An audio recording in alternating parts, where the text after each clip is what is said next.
हिसार की एक ऐसी श्रापित रोड न जाने कितने लोगों की अब तक बलि ले चुकी है।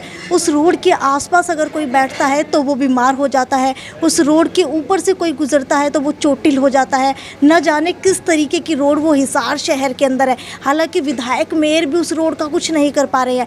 आखिरकार ऐसा क्या हुआ है और कौन सी है वो सड़क, तो आपको बता देते हैं कि हिसार के सबसे ज़्यादा प्रसिद्ध मिलगेट की वो सड़क है जिसके बारे में अक्सर कहा जाता है कि इतने करोड़ का टेंडर पास हो गया। विधायक कहते हैं 25 करोड़ का हो गया, मेयर कहते हैं इतने करोड़ का हो गया, लेकिन आज तक ना तो कोई टेंडर बना है और ना ही अब तक वो रोड बनना शुरू हुई है। वहाँ से जितनी महिलाएं जाती हैं वो जाने से पहले ही वहीं पर रुक जाती हैं। इसके साथ साथ बच्चे जो वहाँ से गुजरते हैं वो वहाँ सड़क के ऊपर ही गिर जाते हैं।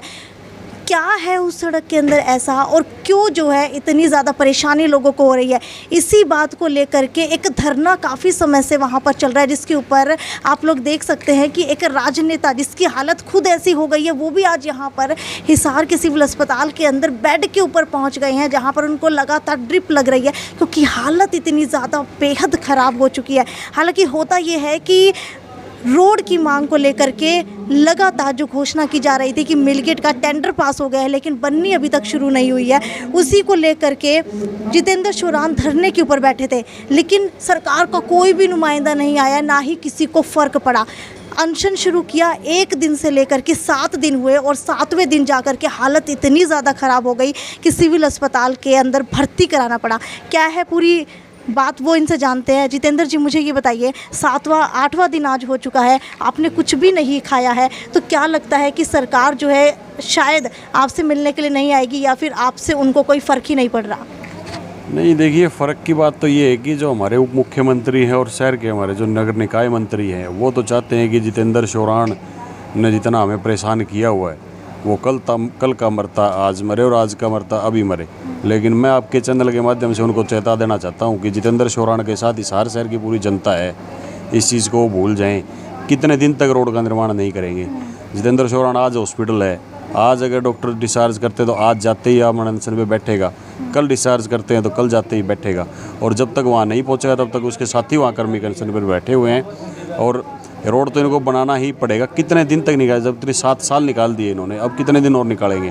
क्यों ये आम आदमी को परेशान करने? ठीक है, पॉलिटिक्स से आप जुड़े हुए हैं, अक्सर राजनीति के अंदर आप नज़र आते हैं, पहले भी पार्टी के अंदर रह चुके हैं। मुझे ये बताइए कि अगर बात की जाए इस धरने की तो आपको क्या लगता है, क्योंकि अंदर की पहचान, अंदर की तहकीकात ज़रूर की होगी आपने कि किस वजह से ये रोड नहीं बन पा रही है? मैडम, अब तो कुछ दिनों तो इनका दोनों विधायक बरवाड़ा और हिसार के बीच में रोड पिसती रही। अब जब सारा काम इनका तैयार हो गया है, लेकिन अब ये रोड इसलिए नहीं बन रही कि भाई जितेंद्र शोरान बीच में आया हुआ है। जितेंद्र शोरान बीच में आज नहीं आया, मैं इनको बता देना चाहता हूँ। जितेंद्र शोरान को 1.5 साल हो गई आप लोगों के चक्कर काटते हुए, आप लोगों को समझाते हुए कि ये कोई अफ़गानिस्तान नहीं है, ये भी हरियाणा का ही हिस्सा है, हिसार का हिस्सा है, ये अफ़गानिस्तान नहीं है, इस रोड को बना दीजिए। लेकिन 1.5 साल से लगातार चक्कर काटने के बाद अब जब सारा काम पूरा हो चुका है, अब भी रोड का काम नहीं शुरू करवा रहे हैं। रोड का काम क्यों नहीं शुरू करवा रहे हैं जब सारा काम हो चुका है? तो ये विधायक जी, हिसार वाले निकाय मंत्री कहते हैं कि मैं जितेंद्र की हैकड़ी निकालूंगा, उप मुख्यमंत्री कहते हैं कि मैं जितेंद्र की हैकड़ी निकालूंगा। भाई जितेंद्र उप मुख्यमंत्री की पार्टी में तो आप पहले खुद ही शामिल थे, यही तो उसके बाद ऐसी कौन सी रंजिश हो गई है आपके साथ? नहीं, रंजिश तो कुछ नहीं, लेकिन अंदर पता नहीं मन में कहाँ खटास पैदा है। मेरे मन में तो कुछ ऐसा द्वेष नहीं है भाई, जिसको जब अच्छा लगे तो जिस पार्टी में रहे, अगर जब ना अच्छा लगे तो ना रहे। जब मुझे लगा कि किसान विरोधी है जननायक जनता पार्टी तो मैंने उसी टाइम जननायक जनता पार्टी। अगर बात की जाए बजट की तो बजट लगभग कितने करोड़ का इसका पास हो चुका है और कहाँ पर जाकर के वो अटक गया है? ये हमारे निकाय मंत्री जी ने CCTV रोड बनाने के लिए 9 करोड़ का बजट इसके लिए दिया हुआ है, और वो इतना टाइम हो गया, उसका इंटरेस्ट मेरे ख्याल से मंत्री जी ने ब्याज इतना कमा लिया होगा उस पैसे का। दिसंबर माह में अलॉट किया था, दिसंबर से मई की 8 तारीख हो गई है, 5 महीने 8 दिन का इंटरेस्ट फड़ा लो आप। 9 करोड़ का कितना वो मंत्री जी ने अपने खाते में जमा हो रहा है उनके। तो क्या जो लोग कह रहे हैं कि मंत्री जी ने एक छोटे से घर की कोठी बना ली, तो कहीं इन्हीं पैसों से तो नहीं बना ली? पूरे मिलगेट सड़क की अगर बात की जाए तो पिछले 7 साल से नहीं बल्कि पिछले 50 साल से इसकी खस्ता हालात है।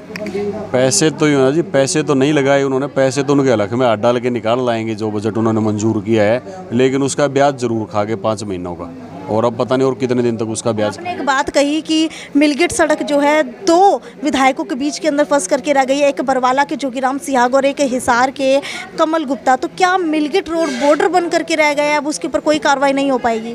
बिल्कुल जी, अफगानिस्तान बन गया है।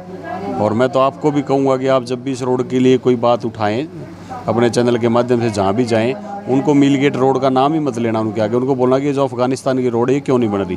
कभी आप लोग उस रोड के ऊपर केक काट के उसका जन्मदिन बनाते हैं, कभी आप लोग वहाँ पर अर्धनग्न प्रदर्शन करते हैं, तो क्या आने वाले समय के अंदर कुछ और भी किया जाने वाला है? बिल्कुल, हमने तो पहले दिन जब प्रदर्शन किया, शाम के टाइम हम हर रोज़ हमारा विरोध प्रदर्शन चल रहा है, जिसमें क्षेत्र के सैकड़ों लोग भाग लेते हैं। पहले हमने थाली बजा करके, जैसे मोदी जी ने एक थाली बजा कर कोरोना को भगाने का प्रयास किया था, उसी तरह से हमने थाली बजा करके प्रशासन को जगाने का काम किया।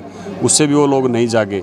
उसके बाद क्षेत्र के लोगों ने अर्धनग्न होकर के प्रदर्शन किया, उसके बाद भी नहीं जागे। उसके बाद क्षेत्र के लोगों ने कैंडल मार्च निकाला, जिसमें हज़ारों के लगभग लोग पहुँचे।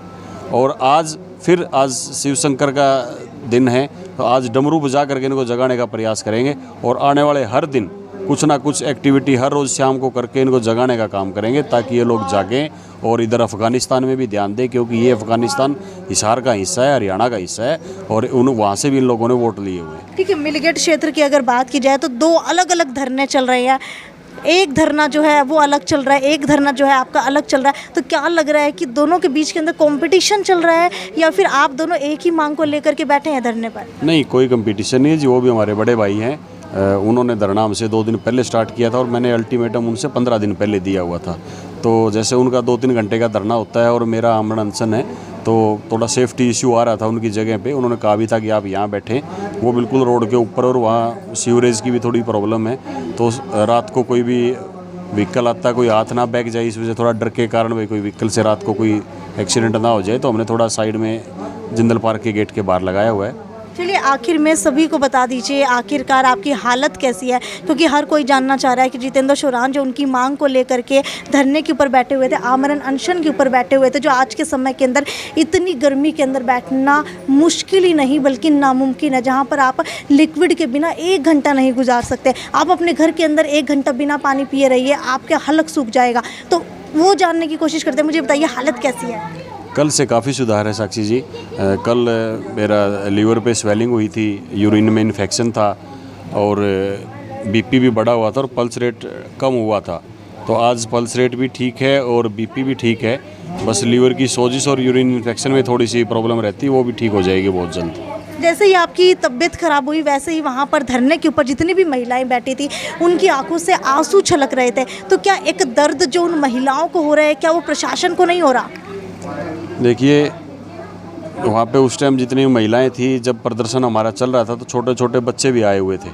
तो ये तो गनीमत रही कि उन बच्चों के बीच में मेरे को ऐसी कोई दिक्कत नहीं हुई, नहीं तो बच्चों के ऊपर क्या बीतती, जो लोग मुझे समर्थन देने आए थे।